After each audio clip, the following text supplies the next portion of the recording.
আপনাদের সমাজে শান্তি নাই, আপনার জীবনে শান্তি নাই, আপনার রাষ্ট্রে শান্তি নাই। একটাই মাত্র কারণ রাসূলের সুন্নাহকে আপনারা প্রত্যাখ্যান করেছেন। মসজিদগুলোতে কেন শান্তি নাই?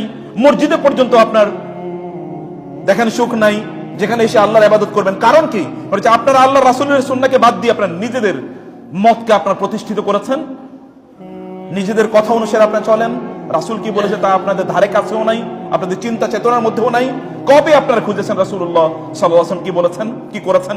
আল্লাহর ভালোবাসা পেতে হলে রাসূলকে আনুগত্য করতে হবে, কোনো অপশন নাই, কোনো অপশন নাই। কিয়ামতের দিন আপনি আল্লাহর সামনে তো যেতে পারবেন না, আপনার ইবাদতগুলো, আমলগুলোই তো সেই দিন দাড়ি পাল্লায় উঠানো হবে না।